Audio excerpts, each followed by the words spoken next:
will be. So we want to start off with setting our intention for this meeting, and our intention, as usual, is building a culture of empathy. And does that work for everyone?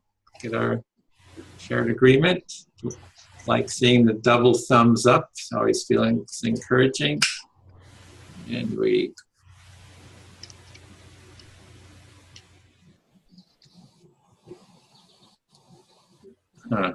Okay. There we go. Light our candle.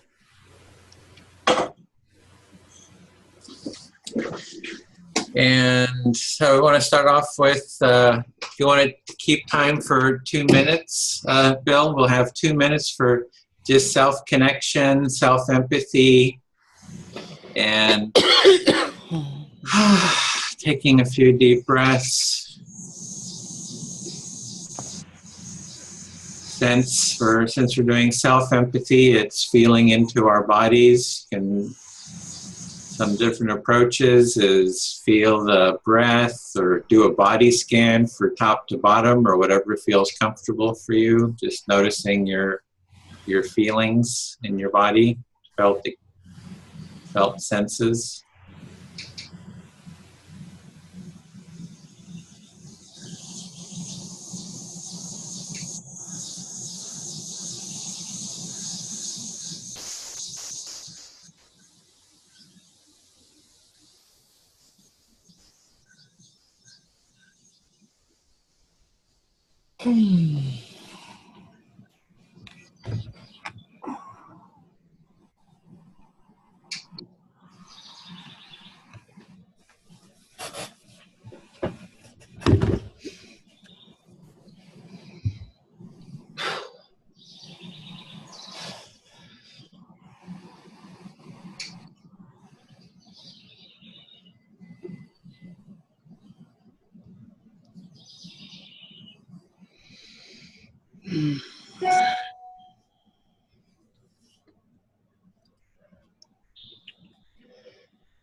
Okay.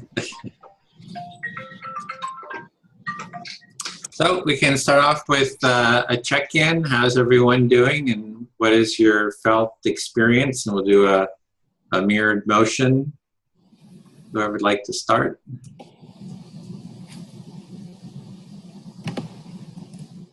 Okay. So I feel open.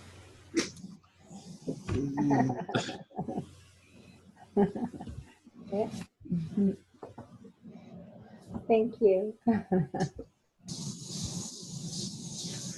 I'll go. Actually, I'm feeling kind of closed down. Like this week, I'm noticing that I'm kind of freezing. Like, you know, I'm entering a situation and just getting stuck there for like 20 seconds of like, you know, just overwhelmed. So it's more like this.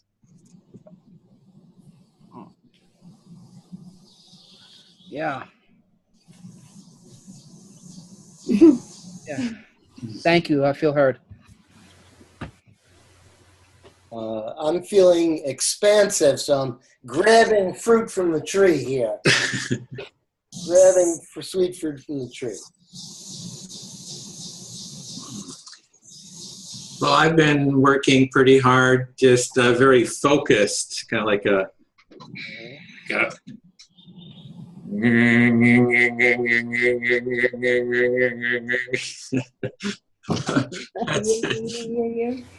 there's a sound to it.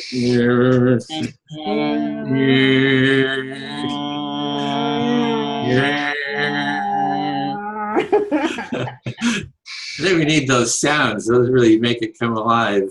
Alrighty. Rasha, it's your last.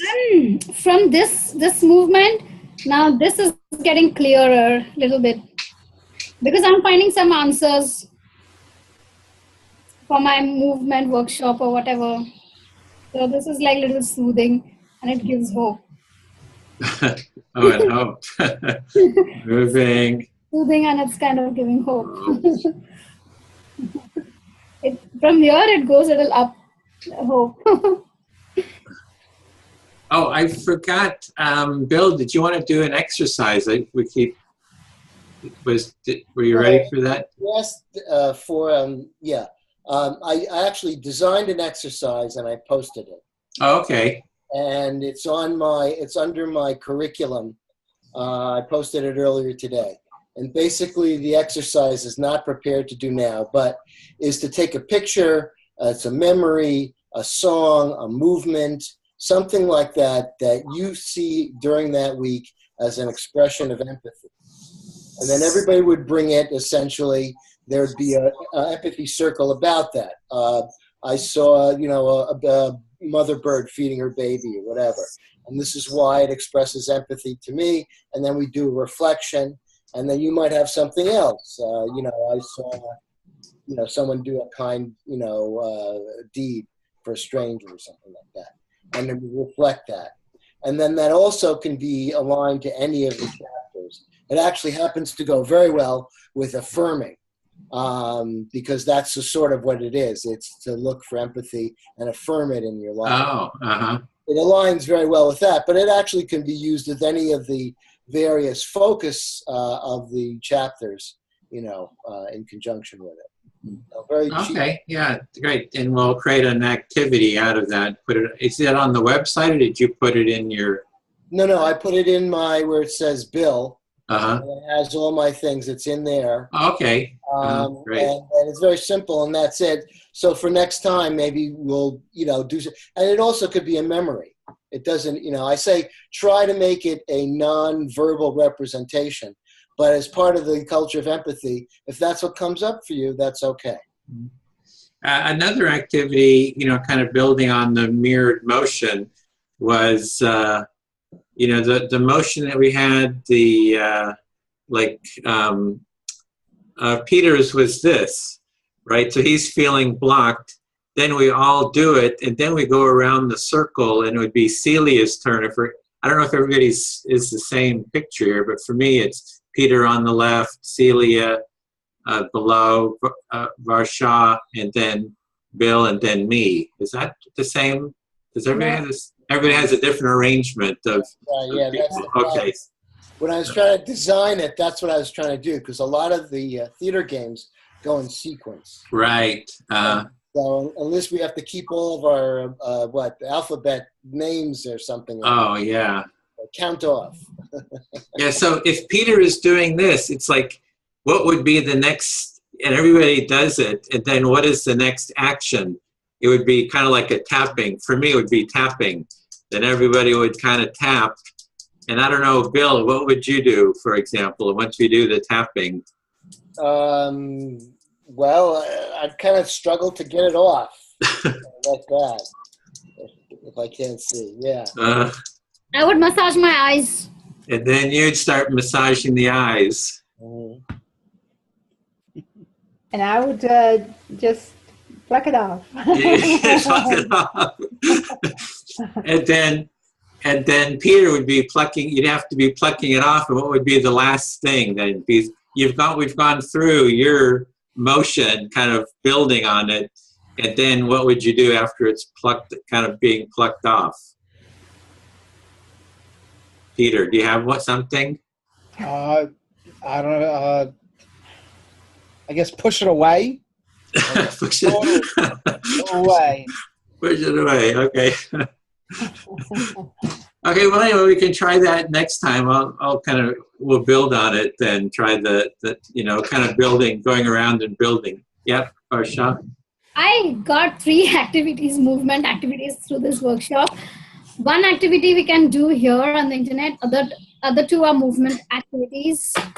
So Yeah. Yeah. Well, do you want to write them up and is it for your training? Is it for us or for your? We can do it.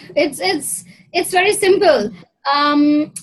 It's mirroring, but mirroring simultaneously. If I'm doing something like that, you all, the moment you look at my movement, you have to start moving along with me, and then you have to notice my movements, where I'm going. Then probably same movements you have to do on the spot. So, and notice the experience. What's happening in you, like different whatever.